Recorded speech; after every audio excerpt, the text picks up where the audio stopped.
यहाँ पढ़ाते हैं, स्टेनो बड़ा अच्छा पढ़ाते हैं। बंद करते हैं। देखिए बच्चों, कल ये यूनिट कंप्लीट हो जाएगी। आइए, पहले हमने उधर आपको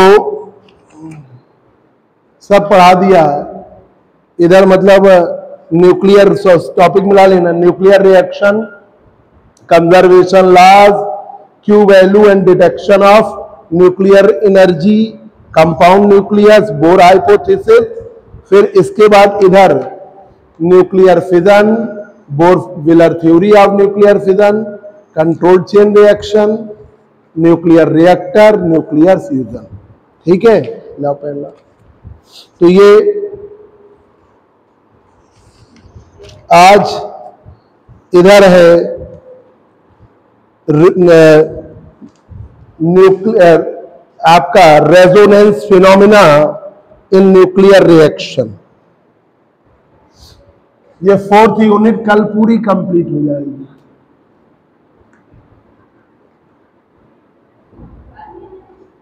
शॉर्ट हैंड का कुछ देख लो ना, कि उसके बाद या कुछ ऐसा कर लो कि देख लेना है, क्योंकि यहाँ ये जो जैसे आपके तुम्हारा फर्स्ट में किसी में बैक नहीं लगा है ना, तो आगे भी ना लगे, ये बस ध्यान रखो। क्योंकि अब आपका अगर आगे कोई बैक लग जाएगा तो जानते हो क्या होगा, पूरे साल फिर फंस जाओ। एमएससी फाइनल ईयर में कोई बैक लगना नहीं चाहिए किसी में, बात समझ रहे हो? फिर वो तुम्हारा साल भर फंस जाएगा और पता नहीं कब कौन सी वैकेंसी ज्यादा आ जाए। एमएससी के बाद पीजीटी के लिए आप एलिजिबल हो गए और वैकेंसी अभी एक नित्या त्रिपाठी यहाँ थी, मंदना में रहती थी, वो मार बैंक पीओएसएससी में जान दिए थी, तुमसे भी ज्यादा। वो तो दिन भर पढ़ती थी, 2-2 3-3 कोचिंग पढ़ती थी और उसका पढ़ने में तेज थी। एमएससी फाइनल ईयर होते ही पीजीटी में सिलेक्शन हो गया, कन्नौज में पोस्ट। हाँ कन्नौज, यहाँ तो वो बहुत ही कम ध्यान देती, कुछ नहीं। नेट में माइनस नहीं, वो लोग उतना ही लेते हैं, नहीं आती नहीं, वो इतना पेपर टफ होता है कि हाँ। देखिए उसका कॉन्सेप्ट ये है, नेट का कॉन्सेप्ट सिर्फ इतना है कि जो चीज तुम्हें कंफर्म आती वही करिए। हम लोगों के समय तो हमने सब्जेक्टिव में निकाला है, आपने तो ऑब्जेक्टिव में निकालना है। हाँ देखिए, तो हमने सब्जेक्टिव में किया है न्यूक्लियर रेजोनेंस।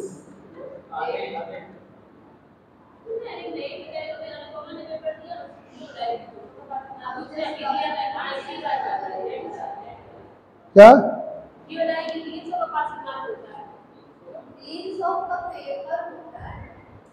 200 का होता होगा, 200 का ही होगा। और 66 नंबर मतलब 200 का 66 नंबर मतलब क्या हुआ, 33%। बस क्वालिफाइंग एग्जाम है। 55 वो तो हर हालत में मनाने, जैसे बीएससी में आपका परसेंट 50 से कम नहीं होना चाहिए, वैसे ही एमएससी में हर हालत में 55 से कम नहीं होना चाहिए। तो ये विशेष तौर पे ध्यान दो, बेकार हो जाएगा ना। चलिए देखिए न्यूक्लियर रेजोनेंस जल्दी से। When the nuclei of an atom,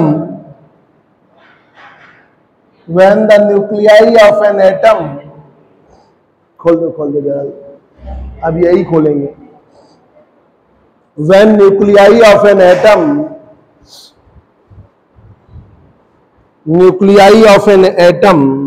is on continuous motion, is on continuous motion। ये किसमें है, कॉन्टिन्यूअस मोशन में। और rotation, continuous motion or rotation. When nuclei of an atom is on continuous motion or rotation.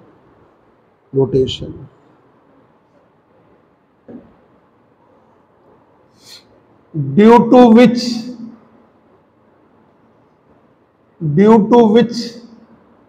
the nuclei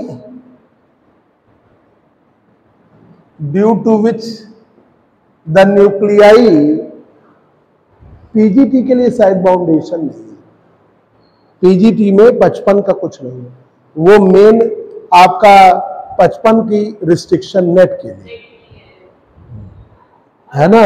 और मेरा तो पूरा focus यही है कि अगर वैकेंसी ज्यादा आ जाए तो जी जान लगा, क्योंकि तुम लोगों ने बीएससी हमसे पढ़ा है, पूरा बीएससी का आना है, जो नोट्स है पूरे एकदम याद कर डालना, मतलब एक एक चीज तुम अच्छी तरह, क्योंकि ऑब्जेक्टिव पैटर्न पे रिजल्ट याद करना है, और इंटरमीडिएट वाली बुक उठा लेना, ठीक है, कर लो, पीजीटी निकाल लो, ज्यादा अच्छा है, ये आगे के संघर्ष से बच जाओगे।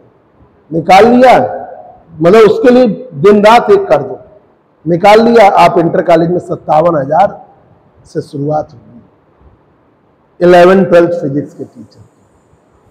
टीजीटी निकालने में थोड़ा टिपिकल, टीजीटी में क्या है, साइंस आएगी, साइंस में केमिस्ट्री भी आएगी, बायो भी आएगी और फिजिक्स भी आएगी, तो टीजीटी थोड़ा टफ पड़ता है, पर पीजीटी में सिर्फ फिजिक्स आएगी। इंटर बीएससी, एमएससी का थोड़ा बहुत भले आ जाए, इंटर तो व्हेन अभी हुआ नहीं है, 2 साल से हुआ नहीं, दूसरा साल है, तो अब बहुत जल्दी होगा जरूर, बड़ी वैकेंसी आएगी। अब तुम्हारा भाग्य है कि तुम थोड़ा खिंच जाए, आप अपीयर्ड में दे लो, अभी वैकेंसी आई नहीं, मतलब जब से फॉर्म भरा है पिछले बार से, तब से पीजीटी का आया नहीं, मतलब एंट्रेंस हुआ नहीं। हाँ, वो इसलिए नहीं हो पाया क्योंकि योगी जी महाराज ने उसको एक साथ कमीशन बनाया है, मतलब माध्यमिक बोर्ड और हायर एजुकेशन का एक ही बोर्ड बनाया, तो वो बोर्ड बनाने में वो टाइम साल भर काट दिया पिछला, और इधर चला जा रहा। When the nuclei of an atom is on continuous motion or rotation, due to which, जिसके कारण the nuclei develop a magnetic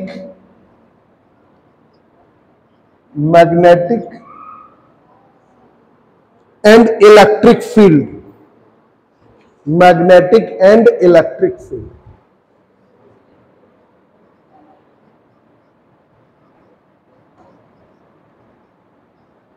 magnetic and electric field. भाई जो न्यूक्लियाई है वो रोटेट करेगा, और न्यूक्लियाई जब रोटेट करेगा तो और कॉन्टिन्यूअस मोशन करेगा, ऐसा माना गया। तो क्या होता है, एक मैग्नेटिक फील्ड और एक इलेक्ट्रिक फील्ड डेवलप हो जाती है, ठीक है।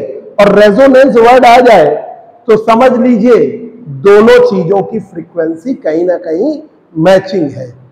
जैसे तुम लोगों को थोड़ा इंटरेस्टिंग बता दें कि एक बार तुम लोग पढ़ाया भी होगा हमने, हिटलर ने क्या किया, एक पुल से, बीएससी में बताया है, एक पुल से, हिटलर बहुत हार्ड मतलब स्ट्रिक्ट शासन था, इतना बड़ा छोटा ही सा था, ठीक है। और उसका ये था, इसीलिए ज्यादा उसके विषय में, कि वो कोई मतलब गलती को माफ नहीं करता था। अब आर्मी मैन है, मार्च कर रहे हैं, अगर किसी की मार्च में गड़बड़ी तुरंत मरवा देता, इस टाइप का। तो अगर उसने कुछ कह दिया तो उसको सब फॉलो अप करते थे, डर मौत से तो सभी डरते। तो सेनाएं उसके समय मार्च करती हुई मूव करती थी, मतलब जैसे कहीं जाना है तो मार्च करते हुए जाती थी, इतना डर था उसका। तो उसने एक बार पुल से मार्च करा दिया, या उसके सैनिकों ने, तो जब एक पुल से मार्च किया तो पुल गिर गया। तब से और लोगों ने नियम बनाया कि मार्च कर, क्यों, क्योंकि 50 की एक साथ 50 लोग एक साथ पैर पटक रहे हैं, तो उनकी फ्रीक्वेंसी मार्च की फ्रीक्वेंसी और पुल की फ्रीक्वेंसी दोनों मैच कर गए तो ऑसिलेशंस बहुत बढ़ गए और वो पुल गिर गया। कई बार जैसे आप कमरे में बैठे हो तो म्यूजिक चलाते हो, आप चला तो धीमे रहे हो पर आवाज ज्यादा आने लगती, तो वो कहीं ना कहीं कमरे की फ्रीक्वेंसी और वो रूम की फ्रीक्वेंसी मैचिंग करने लगती है, रेजोनेंस होता है। ये जो रेजोनेंस के फिनोमेना पे ही एफएम चलता है। एफएम की फ्रीक्वेंसी जो आपने 93.5 की और स्टेशन से 93.5 की फ्रीक्वेंसी आ रही, दोनों मैच कर गई, आपको गाना सुनाई दे रहा है। और जरा सी फ्रीक्वेंसी बदलो, कहो 93.4 पर, आपको कुछ भी ना सुनाई दे, तो ये कहलाता है शार्पनेस ऑफ रेजोनेंस। जरा सी फ्रीक्वेंसी बदलने पर पूरा गायब होना। तो रेजोनेंस का मतलब है दो फ्रीक्वेंसीज मैच करें। तो यहां पर दो मैग्नेटिक फील्ड डेवलप हुई, एक इलेक्ट्रिक और एक मैग्नेटिक। तो when the nuclei of an atom is on continuous motion, जो न्यूक्लियाई है एटम का वो कॉन्टिन्यूअस मोशन में है, रोटेशन में है, ड्यू टू विच, चाय ले आओ जरा, ड्यू टू विच, जिसके कारण nuclei develop a magnetic and electric field. Nuclei develop करता है मैग्नेटिक एंड इलेक्ट्रिक फील्ड। दूसरा पॉइंट, ये भी टॉपिक कहीं है नहीं, लिख के भाई रात में ही लिखा है, तुम लोगों को पढ़ाने के लिए पढ़ना पड़ता है। मेरा वो बोर्ड पे लिखने की वजह से हो गया है, पहले इतना बड़ा नहीं लिखते थे। If the nuclei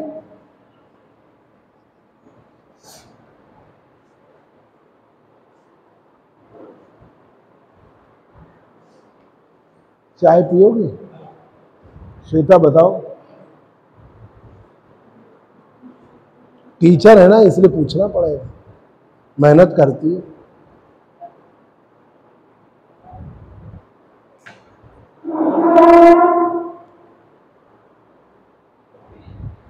If the nuclei rotating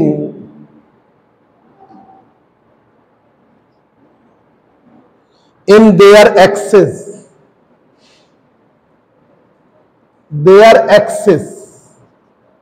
if the nuclei rotating in their axis having a frequency,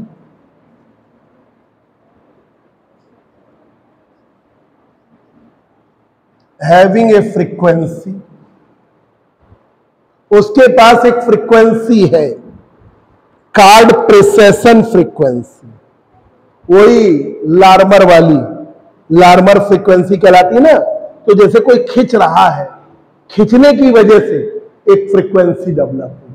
तो देखिए, if the nuclei rotating in their axis having a frequency called precession frequency, called precession frequency, उसे हम क्या कहते हैं? Precession frequency.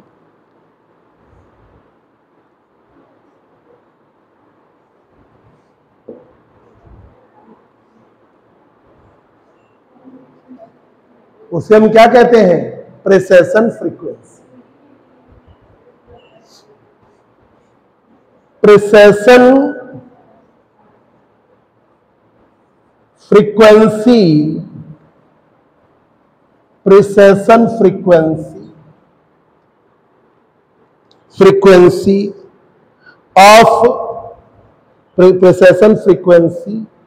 due to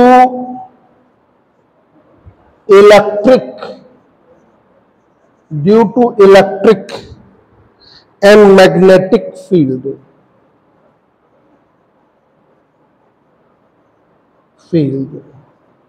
due to electric and magnetic field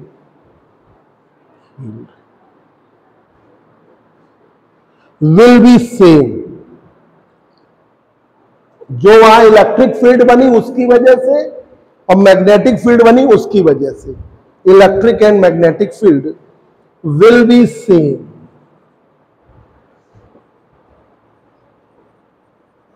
will be same.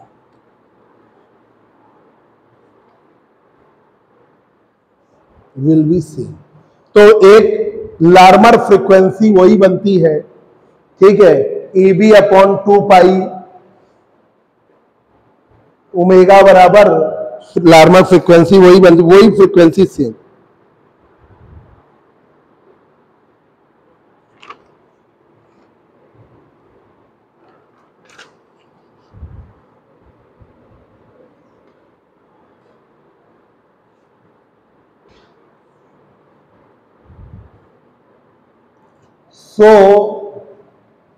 So that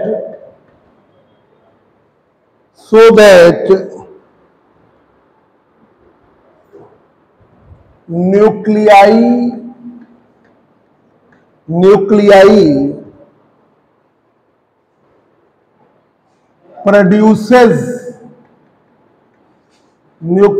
produces electromagnetic, तो EMR कह देते हैं, electromagnetic radiation, EMR. Book में पढ़ोगे EMR लिखा हुआ तो बच्चे सोचते क्या ये EMR क्या है? इलेक्ट्रोमैग्नेटिक रेडिएशन,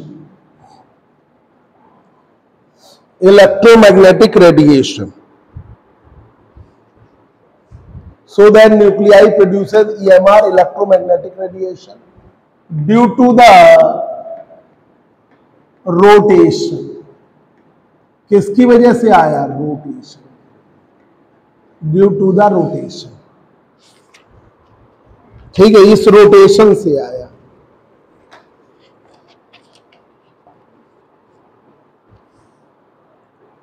और EMR की वैल्यू भी सेम रहती है इनकमिंग और आउटगोइंग के लिए, ठीक है. द वैल्यू ऑफ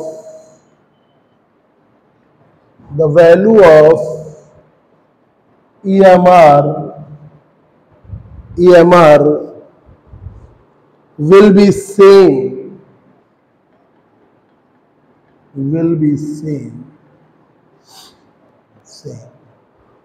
और मैच्ड सेम है या मैच्ड है विथ इनकमिंग EMR,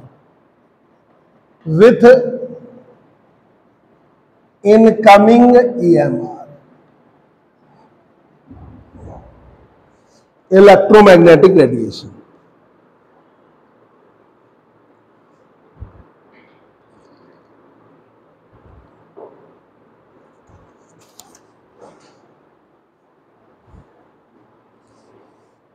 अब लास्ट पॉइंट, ये करीब 10-12 पेज का है, इसमें मैंने 5 पॉइंट निकाले, क्योंकि इससे जो लॉन्ग क्वेश्चन बनता है वो ब्रिट बिगिनर फार्मूले का है, बस एक ही लॉन्ग है जो कायदे का है, जो कंफर्म लॉन्ग है, बाकी कोई लॉन्ग का इसमें टॉपिक विशेष नहीं है. ब्रिट बिगिनर क्यू वैल्यू का न्यूमेरिकल, बाकी कोई विशेष टॉपिक नहीं, बस ब्रिट बिगिनर क्यू वैल्यू का न्यूमेरिकल आएगा, कंपाउंड न्यूक्लियस सॉर्ट का, तो मेन टॉपिक है ब्रिट बिगिनर, वो भी बहुत बड़ा है. देखिए देखिए इसको लास्ट करें. इन दिस वे, इस तरीके से, in this way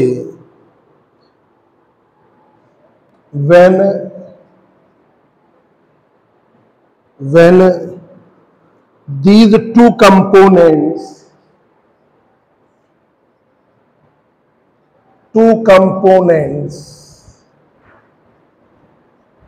when these two components are matched,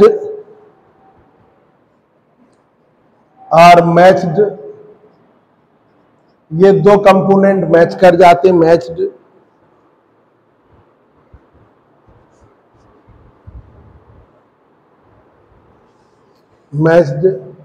ठीक है. इनकमिंग EMR, ठीक है, और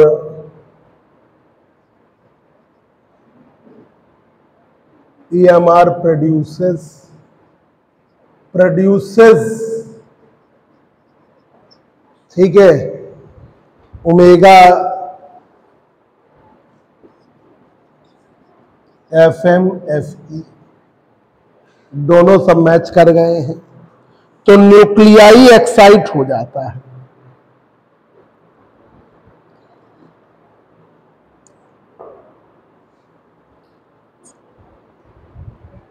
In this condition,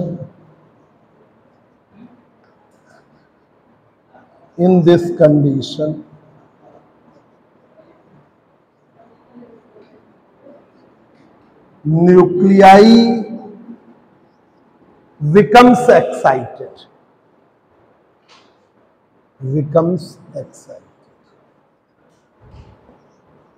nuclei excite हो जाए,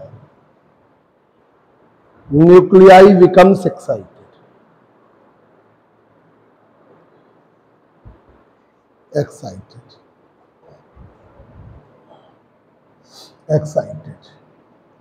Such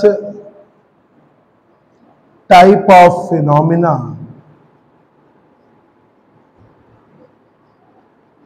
of nuclei, इस टाइप का जो फिनोमिना है न्यूक्लियाई का, is known as nuclear resonance. इस फिनोमिना को हम क्या कहते हैं? Nuclear resonance. ये है, ठीक है। जब फ्रीक्वेंसी सेम हो गई इलेक्ट्रिक और मैग्नेटिक फील्ड की रोटेशन की वजह से, और जो EMR प्रोड्यूस हो रहा है वो भी मैच कर रहा है इनकमिंग और आउटगोइंग, तो एक्साइट हो जाएगा, उसी को हम क्या कहेंगे? Nuclear resonance. इतने पॉइंट्स बस लिखने। अब आइए, मोस्ट इंपॉर्टेंट टॉपिक है,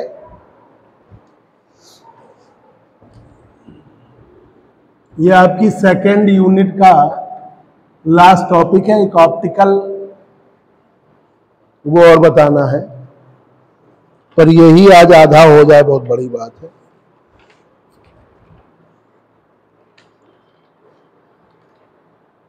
ऑप्टिकल मॉडल और बताना है बस, पर ये बहुत बड़ा टॉपिक है। लिखिए Breit Wigner formula. Breit beginner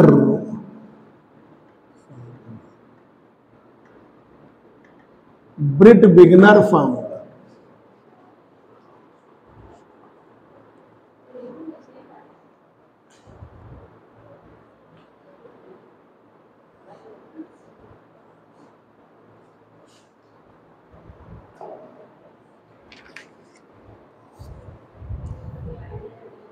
देखिए,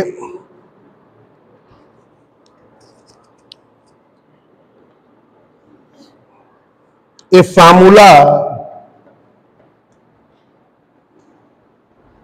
formula that relates